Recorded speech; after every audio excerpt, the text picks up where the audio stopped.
साहेब तुम्ही आधी माझ्याशी बोलता. मी सरपंच होतो, मी नगराध्यक्ष होतो, मी प्रशासनामध्ये काम केलेला एक कार्यकर्ता आहे. तुम्ही मला काहीतरी खुळ्याचा बाजार काय सांगू नका. बोलताना जबाबदारीने बोला. माझ्या प्रश्नाचं उत्तर द्या.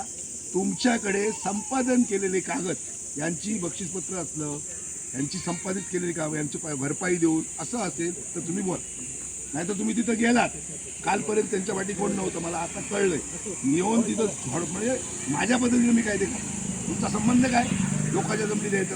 तुझी जमीन असेल समजा गावामध्ये, तुम्ही द्याल? मला एक तुम्ही सांगा, तुम्ही पण एक ग्रामस्थ आहात ना, या देशाचे नागरिक आहात ना. समजा तुमच्या जमिनीतना विना मोबदला, विना संमती, विना बक्षीसपत्र जर जागा जाते, तुम्ही द्याल काय? तुमच्या घरावरनं काढूया रस्ता? विचारतो मी तुम्हाला, माझ्या प्रश्नाचं उत्तर द्या. पहिलं तुम्ही सांगतो, तुमची यंत्रणा सरकारची, पहिलं तुम्ही बक्षीसपत्र दाखवा, संपादन केलेलं दाखवा, आणि नंतरच त्या ठिकाणी काम करायला. किती वर्ष रस्ता करताय?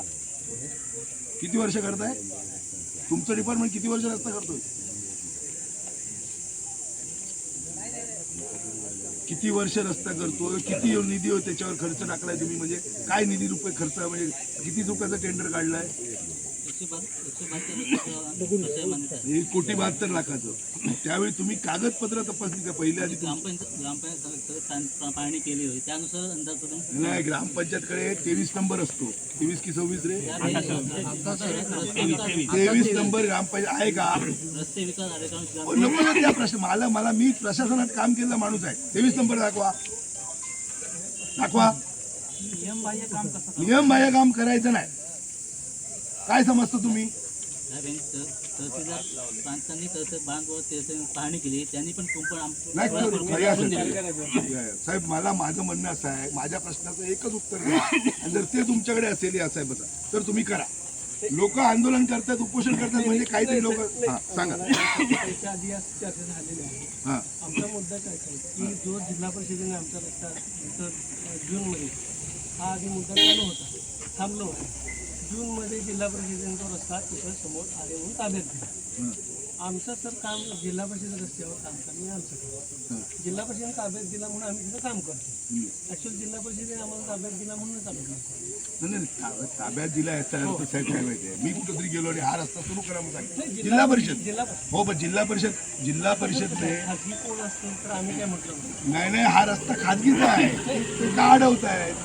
बरोबर. त्यांचं म्हणणं आहे तसं जिल्हा परिषदेने काय म्हणतात, 100 ते 2 किलोमीटर लांबी जी आहे, ही लांबी ज्यावेळी काढून दिली त्यावेळी त्यांनी सांगितलं ही लांबी आहे म्हणून आम्ही तिथं काम. पण साहेब मला सांगा, त्या तुम्हाला 2 किलोमीटरची लांबी दिली, त्याची तुम्ही कागदपत्र घेतली का? कागदपत्र साहेब आमच्याकडे रस्ते. आणि साहेब, जो सिओनचा जो आदेश आहे, तुम्हाला ते सांगतो, सिओनच्या आदेशात कुठेही म्हटलेलं नाही की तो हे करा म्हणून. काय तुम्ही इथे या सर्वे नंबर मध्ये खणा म्हणून. सर्वे नंबर हे बघा ना, याच्यात कुठे म्हटलंय खात्री करा म्हटलंय. तुम्ही खात्री कुठच्या कागदपत्राच्या आधारे केला? ती कागदपत्र दाखवा आम्हाला. त्यांनी नाही, पण तुम्ही आता एक काम करा, ऐका. जिल्हा परिषदला सांगा तुम्ही तुमचं काम थांबवा, ताबा द्या म्हणून आम्हाला. आहे ना जिल्हा परिषदला. ऐका ना, माझ्या लेखी ताबा द्या. त्यांना अधिकारच नाहीत ना. सर्वे नंबर कुठे आमचा नमूद त्याच्यात? आमचं म्हणणं आहे तुम्ही त्या सर्वे नंबर मध्ये अतिक्रमण करताय. साहेब, मी प्रशासनात काम परत सांगतो, ऐका. जोपर्यंत 23 नंबर ग्रामपंचायतीचा, समजा जिल्हा परिषदचे असे हजारो रस्ते आहेत ज्याच्यामध्ये जिल्हा परिषदेची मालकीच नाही आहे, पण जिल्हा परिषद काय कामासाठी काम करतं, टेंडर काढतं आणि कामं करून टाकतं. पण तुम्ही बघितलं का? जो रस्ता मूळ आहे त्यात सगळ्यांकडे तो काही 7/12ला नोंद आहे असं तर नाही आहे. पण आता नाही, पण जिथं हरकत आहे साहेब, जिथं वादग्रस्त आहे, जिथं हरकत आहे, लोक उपोषणाला बसतात, सातत्यानं तुम्हाला विरोध करतात, म्हणजे काहीतरी तिथं आहे. आता साहेब सांगा, ही त्यांच्या मूळ बागायतीतली जमीन आहे. ऐका, बागायतीतली म्हणजे त्यांचं उत्पन्नाचं साधन आहे. याच्यामधनं तुम्ही रस्ता करताय. साहेब परत परवाही मागे काय झालं साहेब, मागे नंतर प्रांताधिकारी आणि तहसीलदार यांचं हे घेऊन त्यांनी बघितलं. त्यांनी सांगितलं की इथं रस्ता दाखवलाय ना, प्रांताचा साहेब आदेश दाखवा आम्हाला. हे बघा, हे तुम्ही तुमच्या ह्याच्यात म्हटलंय इथे, आणि स्पष्ट पण काय म्हटलेलं नाही. तुम्ही तहसीलदार असं म्हणतायत म्हणून सांगितलं. तहसीलदार काय मालक नाही ना? हो, त्या दिवशी साहेब मालक नाही, तहसीलदार साहेब मालक नाही. तहसीलदारांना भेटलो, तहसीलदारांनी सांगितलं आम्ही तुमच्या जागेवर येणार नाही यापुढे. साहेब, माझ्या साहेब मुद्दा आपण संपूया. ऐका, तुम्ही हजारो रस्ते आहेत ते करा जिल्ह्यातले. या रस्त्यामध्ये लोकांची वाद आहे, ऐका लोकांची हक्क आहेत, त्यांच्या बागायती आहेत. आता साहेब आता जोपर्यंत त्यांची संमती मिळत नाही, जोपर्यंत त्यांचं बक्षीसपत्र मिळत नाही, जोपर्यंत तुम्ही संपादन करून त्यांची भरपाई देऊन यामध्ये साहेब कसं आहे, यामध्येच ना हं. जमीन मालक आहेत नाही कोण ऐका आता म्हणजे जेवढा हा, बोला ते काय मला स्पष्ट होईल. जेवढा तहसीलदारांनी आणि प्रांताधिकाऱ्यांच्याकडे जमिनीबद्दल आमचे ज्ञान त्यांचे ज्ञान आमच्याविषयी जास्त आहे. बरोबर, ते त्यामुळे महसूल काय आहे. म्हटलं की त्याच्याबद्दल तुम्ही जावा, तिथे मागच्या जानेवारीत हा निर्णय झाला होता, त्यानंतर करा. 18 मार्चला साहेब झालं त्यावेळी जमीन मालक नाही काय इतर हक्कामध्ये ह्यांची नावं आहेत सगळ्यांची. इतर हक्क नाही, संरक्षित कुळायचं आहे.